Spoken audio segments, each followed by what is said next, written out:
সকলোকে নমস্কাৰ জনাইছো আৰু লগতে মোৰ পুনৰ এটি নতুন ব্লগলৈ সকলোকে স্বাগতম জনাইছো। আশা কৰিছো আপোনালোক সকলো ভালে আছে। মই ভালে আছো।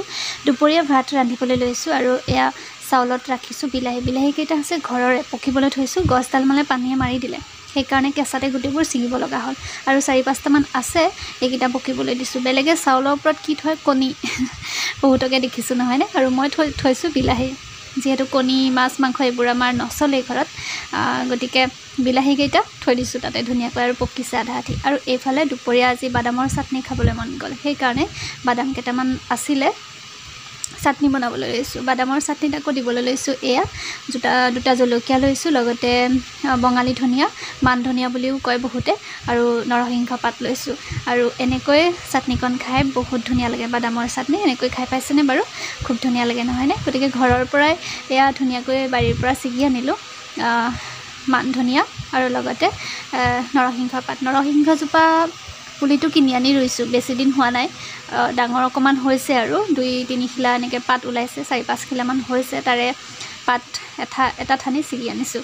আৰু মান ধনিয়া আনি ৰুইছিলোঁ, হৈছে ধুনীয়াকৈ, 2-এটা পাত খাই থাকিব পাৰোঁ। বহুতে আকৌ মান ধনিয়া খাই বেয়া পায় নহয়নে? মই কিন্তু খুব ভাল পাওঁ। আৰু এইফালে আজি গৰম ইমান পৰিছে, সেইকাৰণে ভাবিছোঁ নেমুৰ তৰকাৰী বনাম। নেমু জোল ভেন্দিৰ সৈতে খাই পাইছোঁ, কিন্তু এনেকৈ হেনো নেমুৰ তৰকাৰী বনাব পাৰি। মই আকৌ পিছে নেমুৰ তৰকাৰী বনাই খাই পোৱা নাছিলোঁ, আজি প্ৰথম বনালোঁ। এয়া দেখিছেনে? আৰু কেনেকৈ বনালোঁ মানে ভিডিঅ'টো কৰিব নহ'লে, বেলেগ কামত অলপ ব্যস্ত আছিলোঁ, সেইকাৰণে থাকি গ'লে। বাদামৰ চাটনি আৰু এয়া ভাত ল'লোঁ, দুপৰীয়া ভাত হৈ গ'ল খাবলৈ। তাৰপিছত ভাত পানী খাই কৰি ধুনীয়াকৈ আকৌ তেওঁ আনিলে অলপ কচু। এই কচুখিনি সেইদিনাখন ঠাৰিখিনি বনালোঁ, খাবলৈ বৰ ধুনীয়া হ'ল, সেইটো কাৰণে তেওঁ আজি আকৌ ঠাৰিখিনি লৈ আহিছে, নহ'লে এনেইতো পাত খোৱা যায়। গতিকে বাৰীত মই সোমাই পোৱা নাই, আৰু সেই কেম্পাছটো হৈছে আমাৰ অকণমান দূৰত আছে মানে, সেইকাৰণে তাতে মই যোৱা নহয়। তেখেতে যায়, পাচলিবোৰ যি হয় সেইবোৰ লৈ আহে। আৰু এই কচুবিধ এতিয়া ছিজন হয়, এনেই হৈ থাকে, গতিকে বহুত হয় আমাৰ বাৰীত মানে। কুমলীয়া পাতটো আনে আৰু খাওঁ। আৰু ঠাৰিখিনিও সেইদিনা ৰান্ধিলোঁ, খুব ধুনীয়া হৈছিলে খাবলৈ, সেই ভাল পাই পেলাই আজি আকৌ ঠাৰি একদম সৰহকৈ লৈ আহিছে।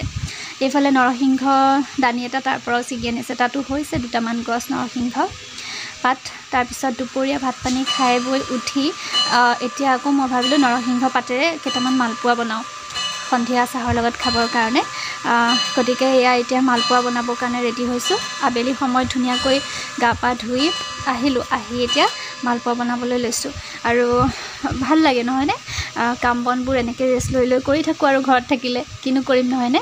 আৰু এতিয়া এইখিনি ধুনীয়াকৈ গুলি লৈছোঁ, গুলি লৈ এইখিনি মালপোৱা বনাম। নৰসিংহ পাত বিভিন্ন ধৰণে খাব পাৰি, আৰু বহুতে খাই বেচন দি খায়ো বহুত ধুনীয়া লাগে নৰসিংহ পাত।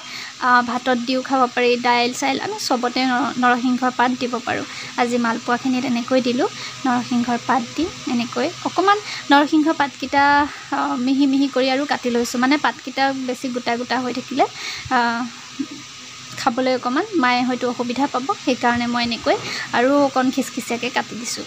তাৰপিছত এতিয়া ধুনীয়াকৈ বনাই লওঁ মালপোৱাকেইটা।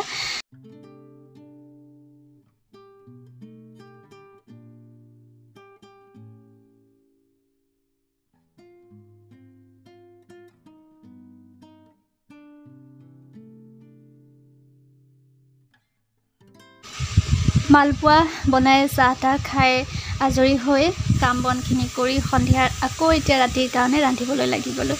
আৰু ৰাতি আজি ৰান্ধিছোঁ ৰাজমাহৰ চব্জি। দিনৰ যিহেতু কিবাকিবি আছে অকণমান ভাজি চাজি, সেইকাৰণে এতিয়া ৰাজমাহ এনেকৈ ৰান্ধিলোঁ। ৰাজমাহখিনি ভাবিছিলোঁ দিনতে ৰান্ধিম, কিন্তু মাহখিনি মানে ভালকৈ ভিজা যোৱা নাছিলে, কোমলা নাছিলে, সেইকাৰণে ৰাতিলৈ থৈ দিলোঁ। ৰাতি এতিয়া ৰান্ধিছোঁ, বিলাহী দিছোঁ, ইয়াতো মই নৰসিংহ পাত দি দিছোঁ। নৰসিংহৰ পাতৰ ছিজনত আছে, নৰসিংহ হোৱা সময়ত নৰসিংহ পাত আমি একদম খাব লাগে দেই, বহুত ভাল। আমাৰ জ্বৰ চৰ যিকোনো ধৰণৰ বেমাৰ নৰসিংহ পাত খাই থাকিলে নহয়, নিম তিতা খাই থাকিব লাগে। গতিকে নৰসিংহৰ পাত থাকিলে মই সকলোতে ব্যৱহাৰ কৰোঁ, যি খাদ্য ৰান্ধোঁ তাত দিবলৈ চেষ্টা কৰোঁ।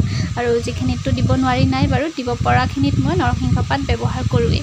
গতিকে আপোনালোকেও এনেকৈ নৰসিংহৰ পাত ব্যৱহাৰ কৰিবচোন। আৰু লগতে এয়া আজিৰ চব্জিখন কেনেকুৱা হৈছে জনাব, আৰু ভিডিঅ'টো শেষলৈকে চাই কমেণ্টত জনাব কেনে পাইছে। পুনৰ এটি নতুন ভিডিঅ'লৈ আকৌ আহিম। ধন্যবাদ।